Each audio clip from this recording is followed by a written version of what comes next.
thing today, and I think it's really going to be exciting. This is, we just want, in this series, we want to see people's lives get great. I know we talk about this stuff all the time, but man, it's just like surrounding me and surrounding the people I know. It seems to be like very dark and kind of down right now. And I don't want to live that way, and I don't think you want to live that way. So we're going to talk about in these coming series about how to grasp that life that you really, really, really want. Does everybody want that? I mean, do you outlook on life, do you look forward to, do you want more? Do you want to grab hold of real life and have real meaning in your lives? And that's what I think we're gonna share with you this series, how to do that. Today is going to be a lot of just teaching, and then the next few weeks are going to be all applications. So you can't just get it today and go, oh, well, I got that, because if you miss all of the application, you're not going to know how to put the teaching into practice. The first thing I want to say is that I believe with all of my heart that God is the source of life. I believe that. I believe if we try to have life outside of God, that we will fail at life and we will end up miserable.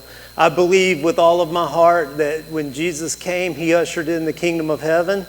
I believe the kingdom of heaven is accessible to us today. I don't believe that we have to wait till we die to go somewhere else. I ran into this person this week, and she said, man, I just hope that Jesus comes back this year, because I'm just ready for it to all end. And I thought, how many people are just wanting out? And is that really what Jesus came for? I mean, did He come and say that I come to give you life, and not just life, but an abundant life, an out of this world life, a life on top of life without limits? And that doesn't sound like the Christian world we live in today, which is a doctrine of escapism. Let's maintain until someday we can escape it all. Well, that's not living, is it? And I want more than that. And I think we should strive for more than that. We are more, the Apostle Paul, he was a writer in the New Testament. He said, we are more than conquerors. We are children of the Most High God. And we are children of the Most High God now. Are we not? We're not waiting to become children of the Most High God. I was reading this writer this week, this pastor, and he said, we are waiting and our hope is in a future salvation. And I thought, that's just insane. Like the word save, the word salvation, the word sozo, it had a meaning of completeness. We are made whole. Like we have this sense that we are born and we walk around the world unfinished or undone. And Jesus comes and He offers up sozo, or salvation, which is a completing of who we were created to be. And so we are right now new creations, right? Old things are gone and new things have come. I think it's the New Living Translation says that old things are passed away and we are now new and different people. And that's a great thing. So I don't want to escape and I don't want to survive. I want to thrive. I want to live, and I want to live this life with everything I have in me. I don't know what's going to happen next. I trust God that it's going to be awesome. But then shouldn't we trust the same God that now can be awesome too? I mean, wouldn't that just make sense? It's not like there's this idea of, there's this gospel. It's a gospel of poverty, it's a push off from the prosperity gospel of God just wants me to be wealthy. The other push off is God wants me in poverty. It's a suffering gospel. And the idea is the more I suffer now, then later I'll have everything. And that's insanity. That's just crazy. God's desire is not that you suffer. He doesn't go, wow, man, I wonder how I can really make them suffer. It's like we have these views of God like I remember in Bruce Almighty, we have the view of God that we're the ants and He's a kid with a magnifying glass, right? And the more we suffer, then the more we're going to get later. So it's like this whole idea of paying penance. It's insane. It's crazy. We should not think that way. We are children of the Most High God. The Apostle Paul said that all things are ours. We are joint heirs. Do you know what joint heirs means? We are receivers of everything that Jesus had is now ours. Everything. Full access to God, full access to the kingdom of heaven, full access to life above our circumstance and our situation. Isn't that great? And that's what we're striving for, and that's what we're looking for, and that's what we should want. And to settle for anything less is telling God thanks, but no thanks. It's telling Jesus, I appreciate what you did, and maybe someday I'll take it. Someday I'll receive the benefit, if you want to call it that. So I believe with all of my heart that God is the source of real life, the kind of life that we all want. I believe that God is real. A lot of you guys are coming in here today and you're just like checking it out. Like, I don't really know if I believe this, which is all right. That's totally all right. Come in, check it out, see what you think. See if you experience anything that you can't explain. This is not emotionalism. It's not generation of some thoughts. It's not brainwashing. There's a real God. He's really alive and He really cares for us. And He's very interested in us and in our circumstance and in our situation. He's really interested in a personal relationship and a personal encounter with you. And what happened on the cross of Jesus is that Jesus made that encounter and that personal relationship possible. Because of Jesus restoring heaven and earth, which got broken in the garden, got broken a long time ago, and heaven went there and earth was here and God and man were separated. Jesus said that He has paid the full penalty and fulfilled the law to its entirety, and that Jesus has now restored heaven and earth. God is not there and we are here. God is with us, among us, within us. He speaks to us. He's not distant anymore, and we know that. We know that's true. We don't want to think about that, but we know that that's true.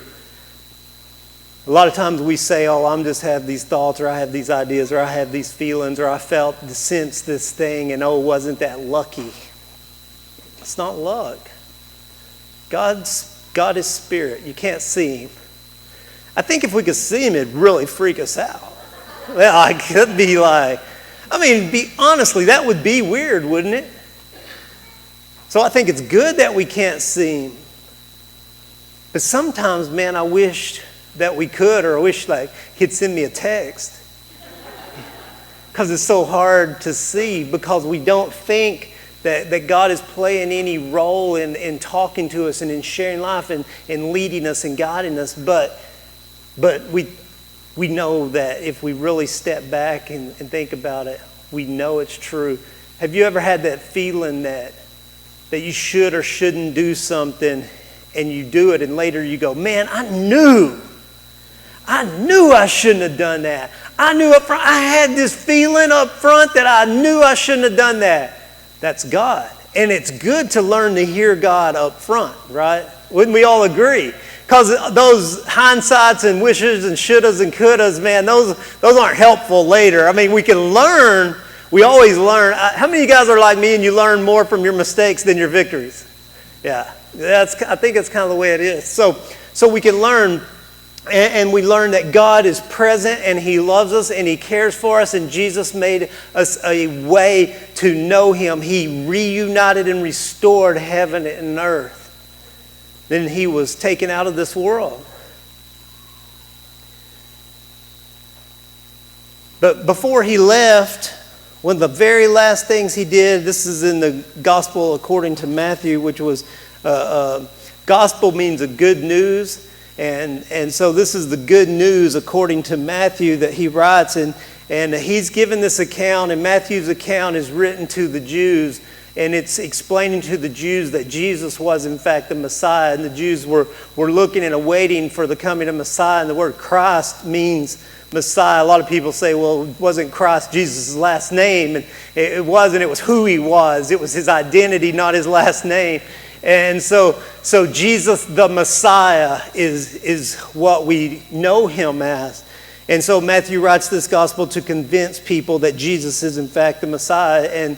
And so he's writing this to the Jewish people. But in Matthew's account, Jesus is dead, resurrected, walks around, has interaction with His closest followers. And right before he leaves this physical realm again, this is important to understand. Jesus didn't go anywhere.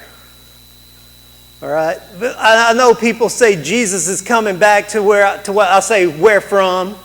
And they say, I'm going to be with Jesus, and I'm saying, where to? Because Jesus said, I will never leave you. I won't abandon you. Actually, He says, the Father and I, we will come and we will make our residence, our abode within you, which is really weird. But He says, we will come, the Spirit of God and Spirit of Messiah, because we know Jesus isn't physically here, right? Because if He was making His abode in us, we would notice. Right? So we know that He's Spirit, and He's the Spirit of truth. And so He says, we will come and we will make our abode in you, and we will never leave you or abandon you or forsake you. And so we know Jesus is within us. He's here. He's not there. And so we have to get this idea that Jesus didn't leave and go somewhere else. That when the word ascended, when He transformed, he transformed from the physical realm into spirit, right? And so the word sky or clouds, they actually mean spirit. And so when we look at that, we can say, well, Jesus returned to spirit. He didn't leave us. We like the idea that Jesus left us and He's leaving us alone right now. When we're bad, and when we're doing good, we're like, oh, he can come around and be around. That's cool. But most of the time, we like Jesus somewhere else, far, far away from the things we're thinking and doing and pursuing, right? So Jesus didn't leave. He just returned to where He came from, which was spirit. But before He does, He says this. This is in red letters, and red letters in our Bibles means that these are the words of the Messiah, Jesus. And it says, all authority in heaven and on earth has been given to me. It's an amazing statement.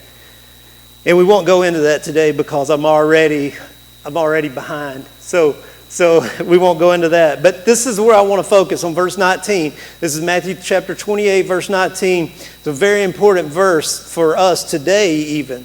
It says, go therefore and make disciples of all nations, baptizing them in the name of the Father and the Son and the Holy Spirit, and teaching them to observe all that I've commanded you. And behold, I am with you always to the end of the age.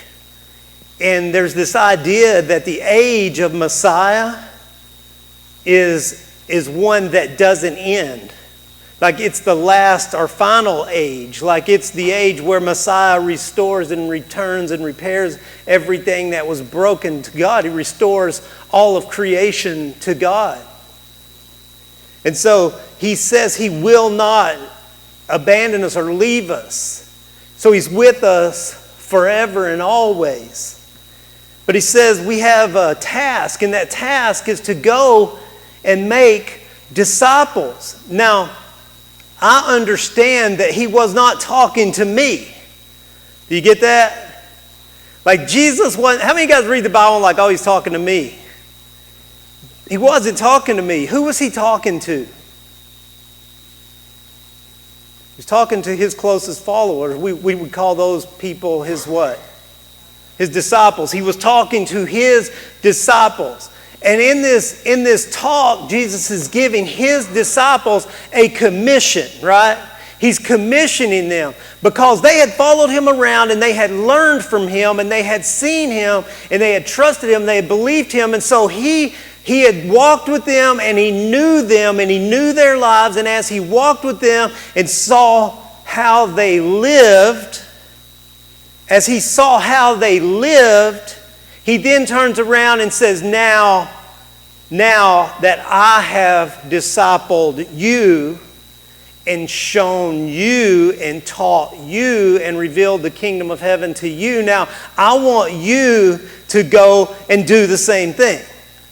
And so they leave on their journeys, and we read in the book of Luke, and we read in the book of Acts, and we read through the New Testament and the letters that were written, that they went and they tried to figure out how this whole thing worked. They were real people, but they took this life that Jesus commissioned them to do, and they took it out, and it reached somebody, and then that reached somebody, and then that reached somebody, then that reached somebody, then that reached somebody, then that reached somebody, and for 2,000 years, then it reaches my grandfather, then it reaches my mother, then it reaches me, and all of a sudden, because of the commission that he gave his disciples, and because people actually took that as a better way to live, they took that as the key to life, that we go and we make disciples, then I turn around and I understand the gospel of Jesus. I understand the kingdom of heaven and the Messiah. And I understand that Jesus is the source of life, that I don't have to live according to my circumstances that I'm in, that I can actually live above. The word eternal means a life upon life. So I can enter into eternal life, a life that transcends. It's a great translation. The word transcend is a direct translation for the word eternal. So when you see eternal life, you can say a transcending or a life above life, perpetual life. And so that's the kind of life we're pursuing, and we do that, and we have that because people were making disciples. But there was a process to all this, and today I want to share with you what I believe. In this series, I'm going to share with you a lot of things, okay? I'm going to share with you how this all works. First disclaimer I need to give you today, though, is our goal is to get that church is not me, the building, or this place. Okay? I need you to understand that I want you to hit the person next to you like this. And I want you to say, you are the church. And then I want you to hit yourself like this and say, I am the church. No, really, like you need to say that, I am the church, okay? Because I need you to get that the church is the individual persons in the seats. It's not me, it's not a building. This is the gathering. We do this on Sunday. It's called church, it's called the ecclesia or the gathering, and it's the gathering together of the church, right? It's not the church, it's the gathering of the church. That's why I don't like to call Sundays church. I like to call Sundays the gathering. Because the church is the people. Okay, and it don't matter what gathering you're part of the church, you're part of the kingdom of God. And so we have to understand that first of all is that the church is the people, not the place, the building, the staff, the pastor, or the worship leader or whoever. Okay, do we got that? The second thing that I really, really need you to understand is that there are sectors in culture. There are called in sociology, I believe they're called the 7 pillars of society, and we're going to talk about that. And 7 pillars of society, religion is one of them, but I argue with that. I argue with that idea because I don't believe that religion or church is a pillar of society. I believe church is the people who infiltrate the other 6 pillars of society. Does that make sense? So we're going to talk about this from a really tangible standpoint that you can apply to your very own life and your very own situation. The next thing I need you to understand is that church is not a compartmentalized part of our lives. It's our very identity and who we are. Okay, and if we're still thinking of this is who I am and I go to church, then we're missing it. Okay? But that's okay. It's okay right now. You just may not be at that place yet where you grasp the concept that the church is who you are 24/7 and you take the church into whatever pillar of society that you exist mainly in. And we all exist or gravitate toward one or more of these pillars or parts of society. So we're going to talk about that. The next thing I need you to understand is that when I say discipleship to you, I'm not talking about education. Okay? Discipleship has nothing to do with what you know. Okay? Except that you know that you know that you know.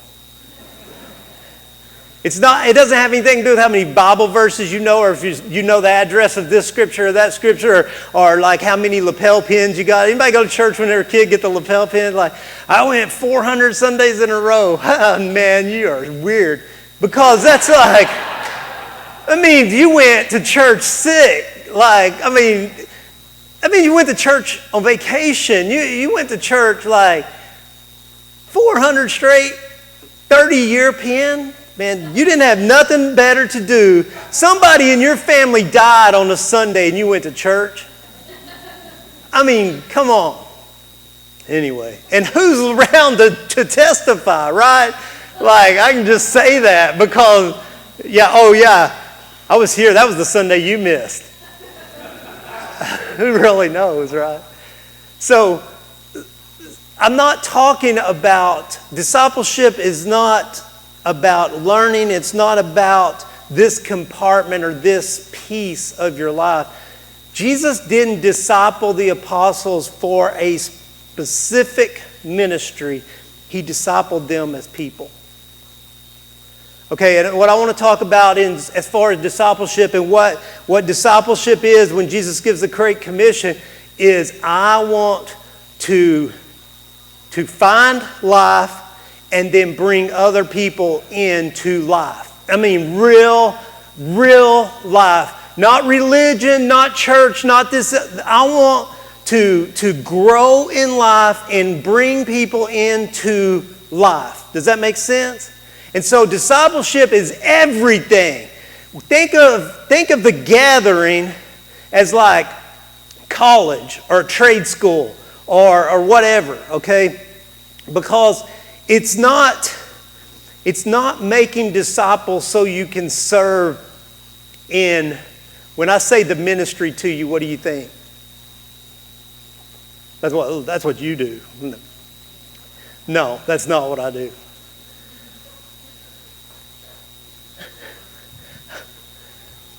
Right, that's the ministry, right? The ministry is caring for the people around you. Does that make sense? It's like, think of ministry as this. It's making the life of the people you care about better. That's what ministry is. And given that, it's not like a church thing, right? What's your ministry? Well, I teach Sunday school, but it's tough because I'm always hungover. That's like, you understand the dilemmas and how that gets weird.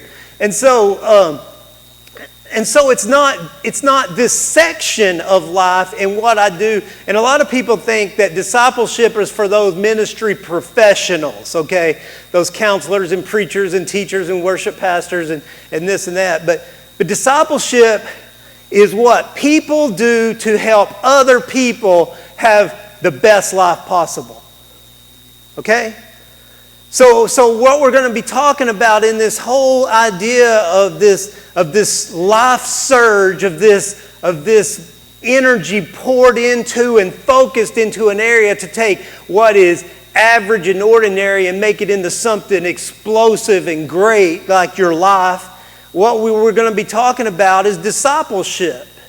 But we're not going to talk about like training for this, your ministry is serving coffee or donuts. That's great if you do that on Sunday, but that is not who you are, I hope.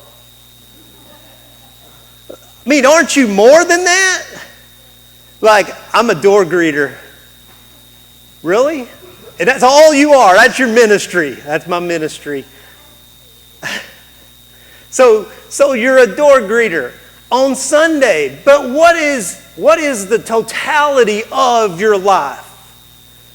Okay, that's what we're going to be looking at, is how are you interacting with the people around you, making life better? And the problem is we are not teaching discipleship in the church today. We do not make disciples in the church today. We give education. We teach Bible verses. We give a lot of rules and laws. Right? Well, somebody does. I don't think we do that much. How many of you guys have heard me teach and what am I going to tell you? You do whatever you want to, right? It's your life.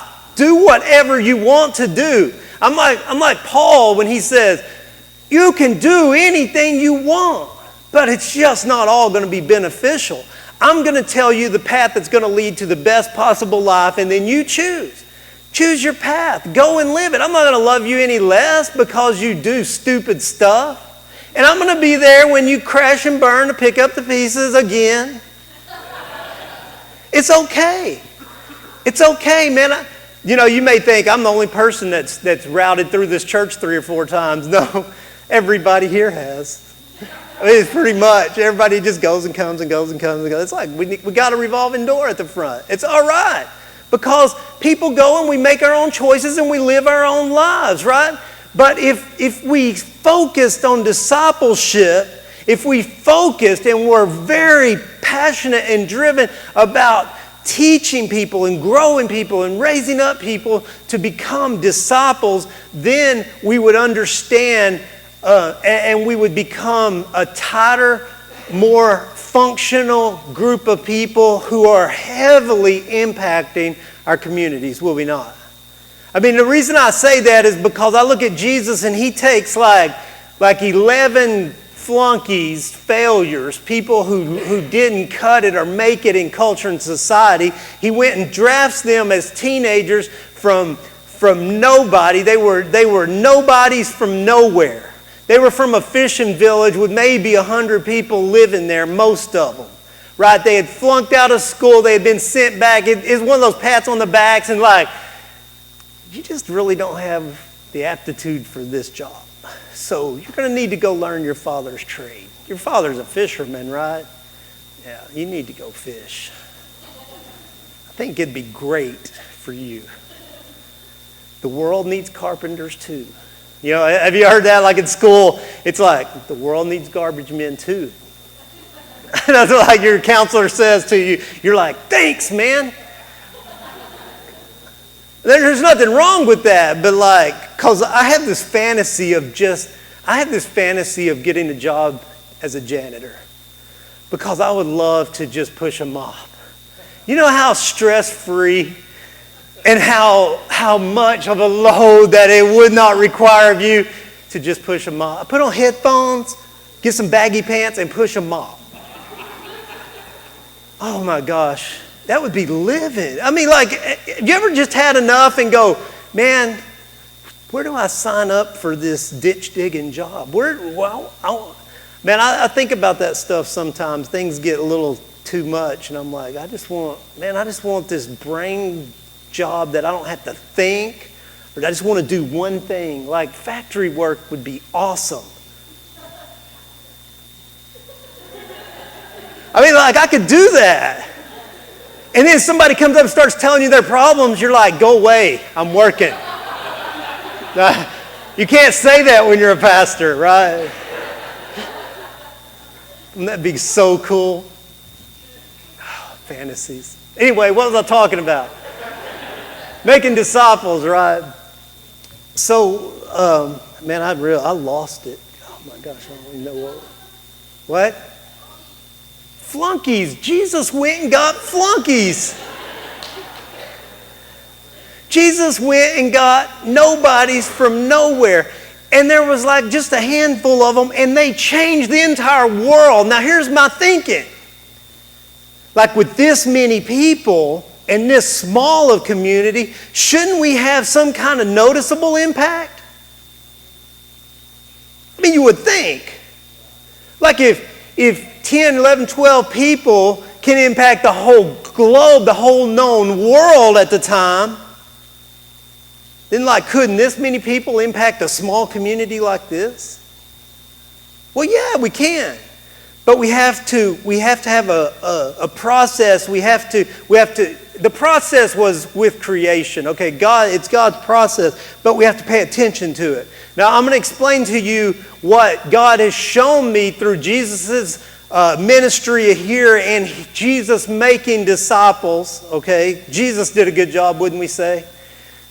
Like, couldn't we say Jesus was a great disciple maker? Probably the best. He was the best at it. So we take his example, and so we apply that to our church. I said that word again. To our gathering. So when the church gathers, we apply these principles of Jesus to the gathering, and then we're able to make headway and people are able to move. You know, I have this theory that the reason the church doesn't function correctly or the way Jesus laid it out is because we get lost in the process of the life process of making disciples and growing disciples and becoming disciples and all those things, and we never do it. Anybody ever go to Sunday school? Yeah, when do you graduate from that? Like, there's no point to it, right? And it doesn't matter really because, like, if you're 40, they're not going to start you in the 2-year-olds. Like, you jump in with the 40-year-olds. And that doesn't make sense, does it? Because I've never been in church and I'm 40. I should be with the, 5-year-olds. Because most of them have been in church longer than me, right? But we don't do it that way. It's like you're 40, you go with the 40-year-olds. Man, heaven forbid you be like 80 and go to the old men class. Anybody ever been to the old men class? Oh my, I went once on a Wednesday night. I thought these are my cats. These are awesome. Like, these are the people I want to hang out with. Oh my. It was great. You know, they learned this stuff when they were like 5 and they still talk about the same thing over and over and over, so they know it inside and out, and you don't butt in because you're the new young kid. So just if you're going to one of those classes, just beware, I have to tell you. It's quite fun though. So here's the thing. I know I'm talking fast because I'm running out of time and I don't want to keep you here all day. So we're going to hit this really fast, and then hopefully next week we can start to put some skin on this and start to say, how does this look in action? Is that okay? Okay, so here's the way it is. Have you seen this? Okay, notice the arrows. Those arrows are hugely important because Jesus was a Jew, right? Okay, in Jewish culture and Jewish society, everything is in cycles, and everything is coming and going and beginning and ending. So a Jew wouldn't look at things and go, okay, this is the end of something. They would say, this is the completion, and now it's time for the new beginning. So everything is working in cycles. And when we talk about discipleship, it's the same way. How many of you would say that you're on the exact same level or exact same place in life you were 10 years ago? No. Why? Because you made some circles, right? Yeah, we all make circles. So every time we come around, we're the nugget. Like we're the newbie. We're the new person. We got to learn things. We got to go through a process. And then we get it. Then we grasp it. Then we move. Then we grow. Then we're like, yeah, I'm the king of this. And then what happens? Whack! Feet right out from under you again. And here we go again, right? So we do this in life over and over and over. You're like, man, great, I got my kids raised, I'm done. Whew, man, that was a rough one. I didn't kill them, so I succeeded. Right? 50-50. Yeah. And then what happens? Then they come back. Right? It's just like a cycle. Then you got grandkids, and then there's other kids, and you're like, where'd all these kids come from? The laws of multiplication, right? And so then we're learning how to do that, and then we get good at that. Then we're like super grandma, super grandpa, and then life just continues. And I don't know what's after that, because I don't know, maybe death. I don't know. That's not exciting. I want to keep it up. We don't want to talk about that. So here's the deal. I want to start at like the 12 o'clock position, the line at the very top, and I want to say this is where we come into this idea of church or gathering, right? And when we hit that, we're coming because how many of you guys just said, you know what, I think I'm just going to go to church? Or did most of you go like, have something happen? There was a transition of time, something happened and said, man, I really need to get back in church, or I need to go to church, or whatever. Or like, you hit those places. Typically, people don't just get up one morning and go, well, I've never been to church, I think I'll go today. Except for James, that's it. But, he's weird like that. So you got to just, like, from Louisiana. So that could happen there. It don't happen where normal people live. So we started and something happened. So we're investigating, right? We're curious. I don't really know that this is the thing. I don't know if this will work. I've seen these ideas. So these are the times when Jesus would go and teach. And when Jesus went and taught, he drew like these massive crowds, didn't he? Meaning like massive. I remember this one time he's feeding the fish and the loaves, and there's like 15, 20,000 people there. I know it was the 5,000, but then that was just men, and you know how kids are, they're just everywhere. And so like there's probably 40,000, who knows. So these are the crowds, and when Jesus starts his interaction relationship with discipling people, they usually come in as part of a crowd. They're just checking it out, kind of standing back like, I don't know about this dude. I'm gonna kind of wait and see. I'm kind of lurking around. I see you guys come in. Y'all like come in and you go straight to your seat and put your head down like you're reading something. I know you're not reading anything. Your phone's dead. You don't have internet connection, but you're still staring at that thing like, don't talk to me, don't bother me, don't. I know how it is. I've been to church. You know what? I hate churches with pews and lights. Because you can't get away. You cannot get away. You can't hide. And man, tell me guys, isn't it good to hide when you're like in the crowd just kind of checking it out? You're like, why are all these people wanting to talk to me? There is nobody on this planet this nice. Like for real. So they want something or trying to sell me something or trying to get me to do something or join something. You know how it is. We're skeptical. So I like it dark. I like it where you get in rooms. I like it when nobody's bugging me. Just let me be, okay? I'm checking it out. And that's kind of where the people come in as crowds. And we call those people blue people. You know why? Because it's blue. It's just the blue color up there. And everybody always asks me this, why did y'all call this place a blue room? Like we had concert venue? And I'm like, well, because it's for blue people. So it was the blue room. And that's how much thought went into it. So that was it. So as the crowds then either encountered God or encountered change or saw something that seemed real or heard a truth that resonated, something sparked an interest, something drew them in, those crowds moved on to like what I call green people. The blue people became green people, and green people were people that were like, would follow Jesus. So I call those like followers of Jesus. My naming system is Old Testament. Like if it's Jacob's well, we call it Jacob's well. So like if they're green, we call them green people, and if they're followers of Jesus, we call them followers of Jesus. So blue people become green people, and the crowds become followers of Jesus. This is just kind of the way it worked out. Then out of the followers of Jesus, there were people that were like, look, I don't want to just do this in this environment, or just do this when I'm at church, or just do this on Sunday. I like I like the idea of this being my whole life and touching every part of my life. And so I really want to go deeper into this, and I want to know more about this kingdom and about this life and the way it works and the way it looks in the 24/7 environment.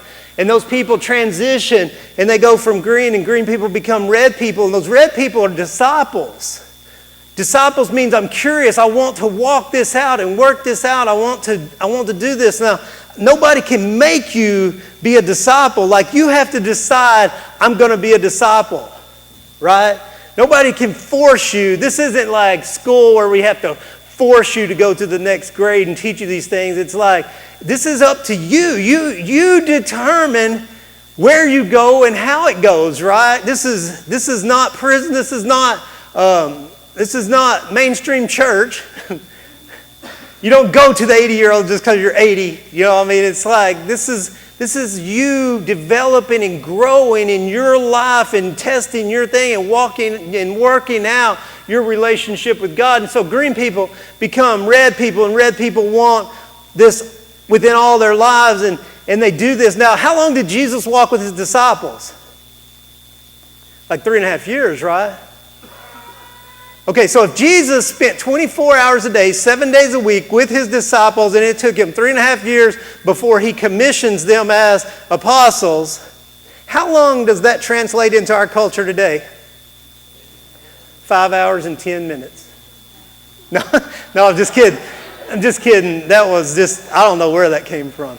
This has got to take a while, right? Like, when I was in church, there was this idea that, the Great Commission was given to everybody. So I came into a curious relationship with Jesus, and then the next day they said, you go now and make disciples. And the problem we have in church today is that the Great Commission was a commissioning of those who were already disciples, not a commissioning of crowd people. You know what you get when crowd people reproduce themselves? More crowd people. And if crowd people are making crowd people, then everybody's staying blue and nobody's really going anywhere, right? So the whole idea of the way Jesus made disciples, it was walking with people, talking with people, walking through life and training through life and sharing through life and teaching and correcting, but also giving you opportunities. So Jesus took his disciples, and they did this for a period of time. And how long does it take for a disciple to get commissioned? Well, I don't know. It takes a while, though, I would assume. I mean, I'd say it takes a while. And listen to me, I gave all my other disclaimers at first. I'm going to give you a huge disclaimer right now. There are no points for finishing fast. It's not... Red people aren't better than green people. That sounded so cheesy. I heard it come out and I'm like, what?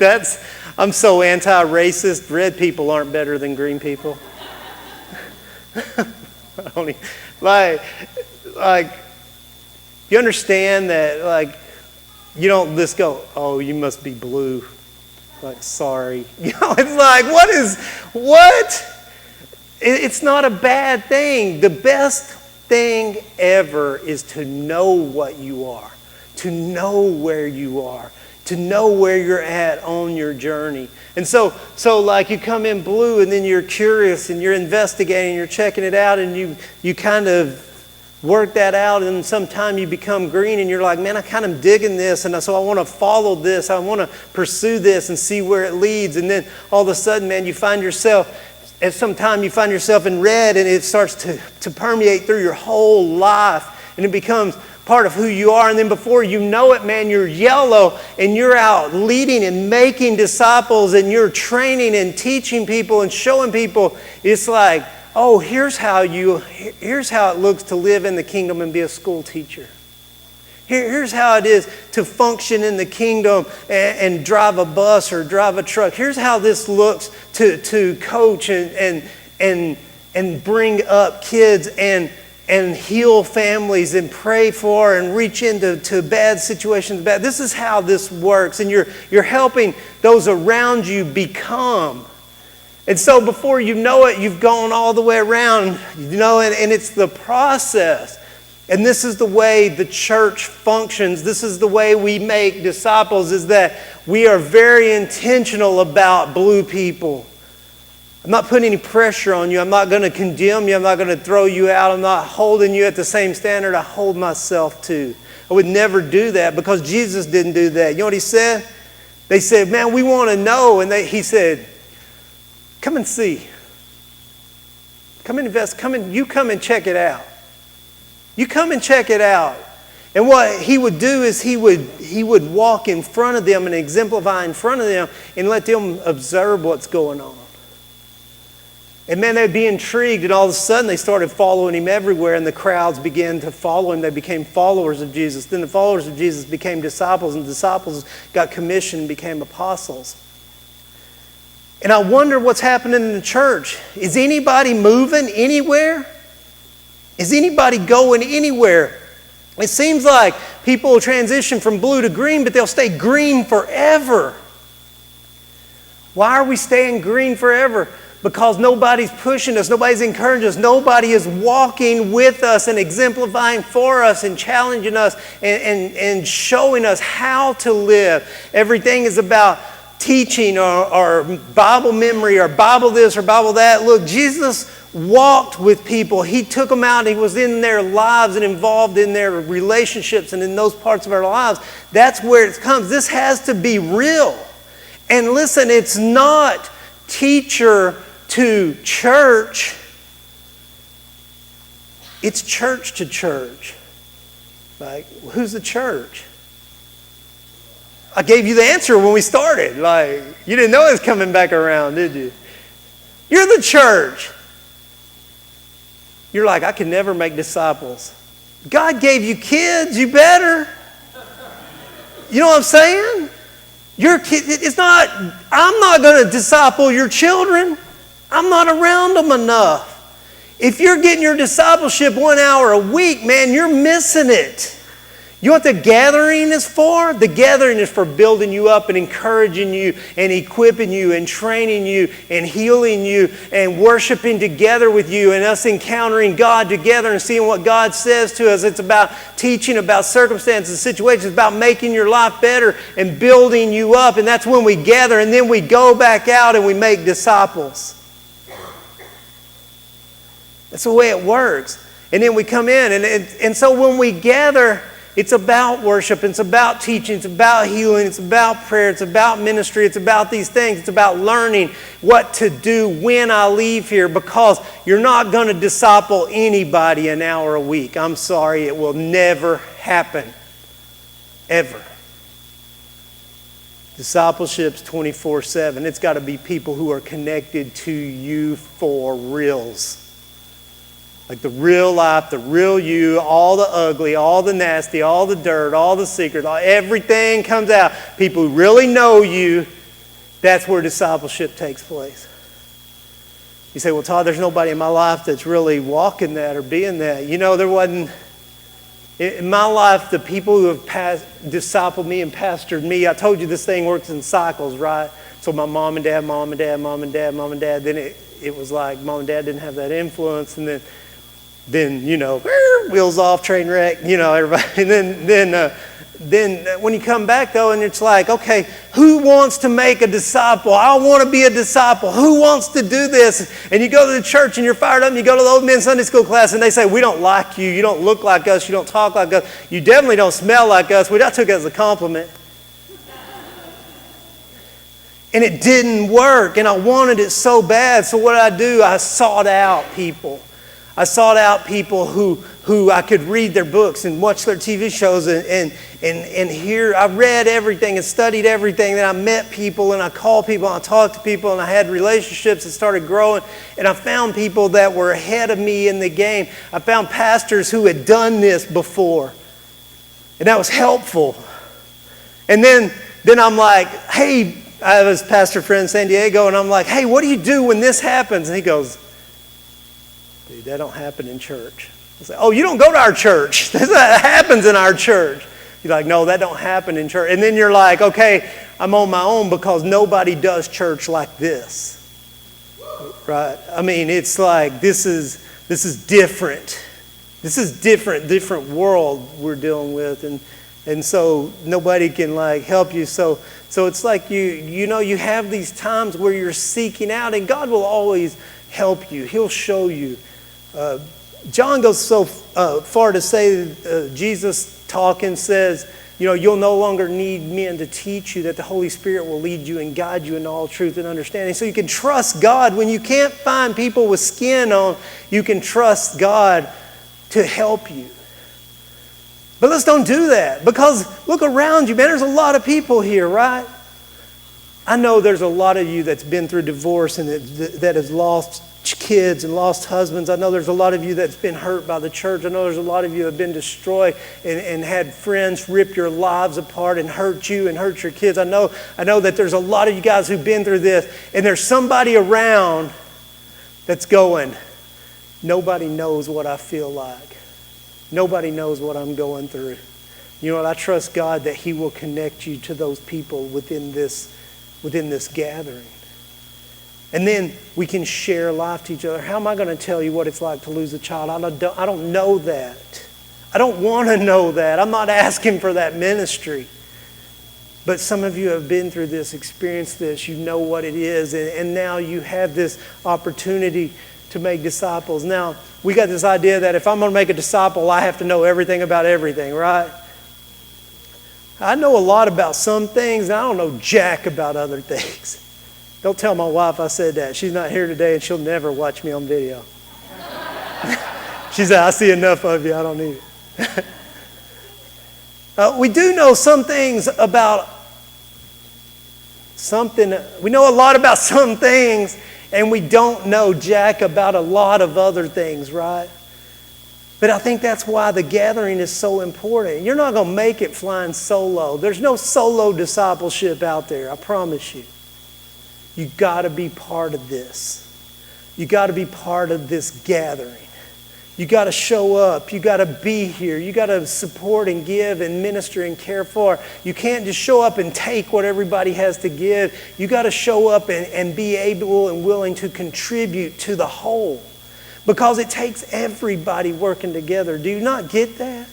Like, I want to encourage you and equip you and train you. I want to teach you. I want to hopefully lift you up and give you hope and inspire you when you leave here.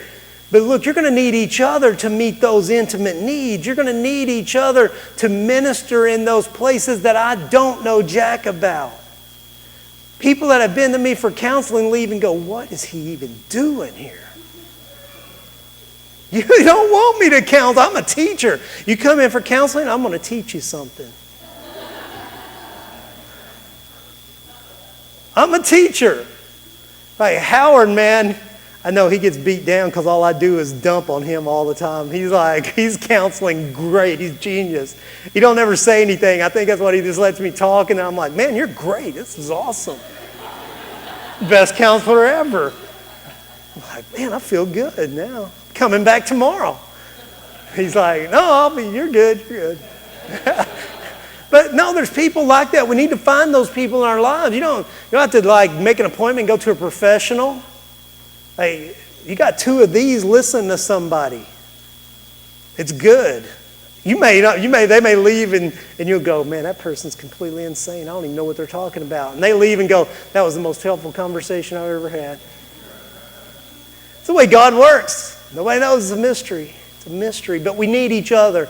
And so this is what this whole series is about, is how do we now take this information, how do we take it, how do we put skin on it, how do we make it real, and where do we go from here? And so next week we're going to pick up with action.